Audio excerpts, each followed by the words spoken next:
Acompanhe o raciocínio aqui comigo. Qual é a jornada que o cliente faz dentro do seu escritório? Vem aqui, acompanha na tela. O primeiro setor com o qual ele tem contato na sua advocacia é o setor de marketing. Ou seja, o cliente fica sabendo que você existe muito antes de você ficar sabendo que ele existe. Ele vai ter contato com a sua marca, ele vai ver o seu escritório na esquina, ou ele vai ouvir um conteúdo seu na internet, ele vai se deparar com um anúncio seu, ele vai ter uma indicação, e aí, às vezes na primeira, na segunda, na terceira, na 10ª vez que ele te vê ou te nota, ele decide entrar em contato, e aí ele vai ter um segundo nível aqui, que é o comercial, que é o setor que vai analisar o caso dele, vai avaliar se ele pode se beneficiar de algum dos produtos que estão na vitrine do escritório, e vai fazer uma proposta para ele. Com essa proposta, ele aceitando, ele é transferido para o setor de pós-venda. O setor de pós-venda finaliza os documentos, informações que faltam, e aí transfere para o jurídico. E aí o seu cliente agora está na mão do jurídico, que vai dar um encaminhamento ali para o judiciário, vai fazer a medida extrajudicial, preventiva, contenciosa, judicial, seja o que for a natureza do produto. E depois, qual vai ser o último ponto de contato do cliente? É com o setor de suporte, que vai ligar para ele ou vai mandar uma mensagem agradecendo pela confiança, pedindo indicação, pedindo avaliação no Google e ao mesmo tempo,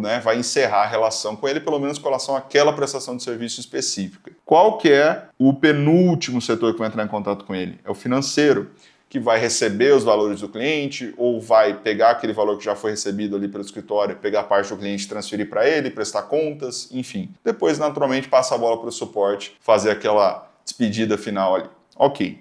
E entre esse momento em que o jurídico recebeu e que o financeiro pagou, você tem vários pontos de contato, do jurídico com o cliente e do suporte com o cliente. O suporte aqui e aqui dando informações sobre o caso, e o jurídico encontrando o cliente para fazer uma audiência, por exemplo.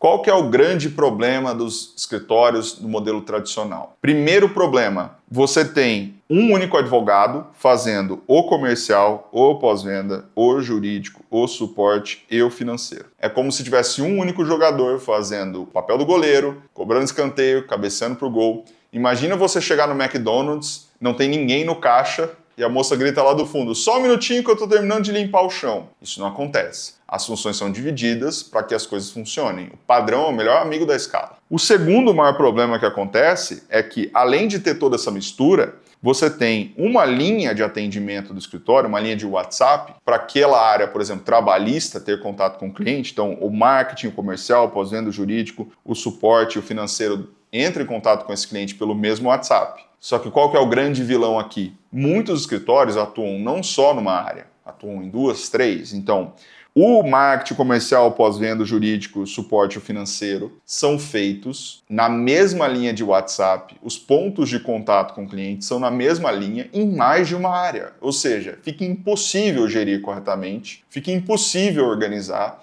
E você não consegue medir os seus indicadores de desempenho, as suas KPIs, você não consegue identificar rapidamente onde está errando, você não consegue otimizar as suas estratégias de remarketing, de satisfação do cliente, enfim, tem uma série de gargalos que são criados. Aqui dentro da metodologia do plano é bem diferente, você vai aprender a dividir em núcleos e setores. Então você vai ter, por exemplo, o núcleo previdenciário. E no núcleo previdenciário, você tem ali o marketing, o comercial, o pós-venda, o jurídico, o suporte e o financeiro, inclusive uma conta bancária só para o núcleo previdenciário, numa linha de WhatsApp só, exclusiva para esse núcleo previdenciário.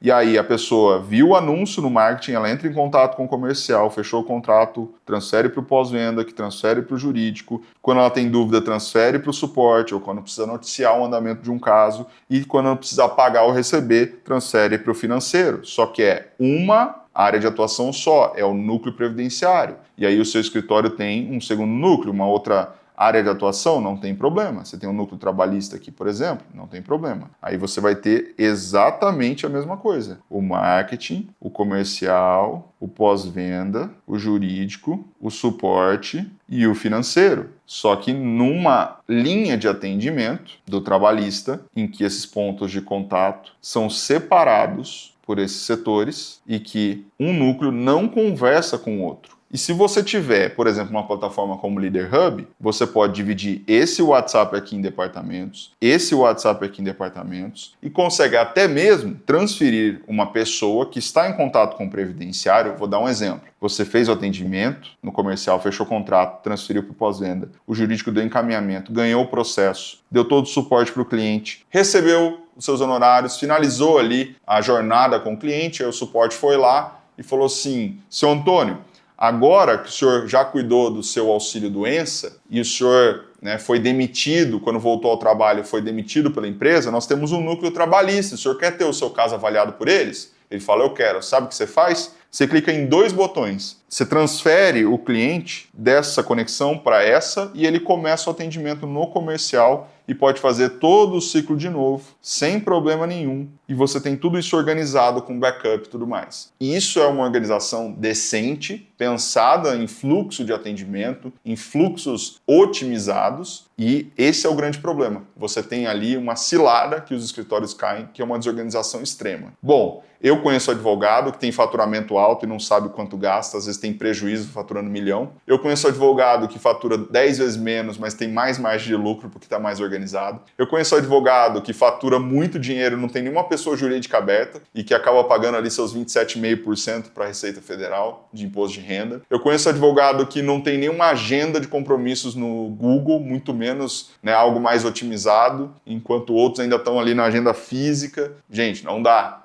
É um negócio, você tem que ser profissional em todos os aspectos, acima de qualquer coisa. E a última lição, que foi a que mais mudou a minha vida, foi a de que não enriquece quem vende o próprio tempo, enriquece quem compra dos outros. Isso no sentido mais amplo mesmo. Por exemplo, se você chega para mim e fala assim: Fernando, eu conheci um advogado que atua em ações para declarar a prescrição ou a decadência de multas acumuladas de carros de empresas. E aí ele cobra X mil reais de entrada, mais X% sobre o abatimento ali. Sabe o que eu vou fazer se isso me interessar? Em primeiro lugar, eu vou tentar encontrar o melhor advogado de trânsito com experiência nisso e que ainda não tenha escalado a sua operação. Você não vai me ver entrando em contato lá com o Damásio, com a LFG, seja quem for, para poder fazer uma pós em direito de trânsito e para dali a 2 anos eu explorar essa área. Jamais você vai me ver fazendo isso. Você vai me ver indo atrás do melhor profissional para tirar algumas dúvidas. Você já ouviu falar disso? O que você acha? Analise esses processos desse advogado aqui, vê se faz sentido. É a primeira coisa que eu vou olhar. E aí pensando que eu preciso de marketing, comercial, jurídico, pós-venda,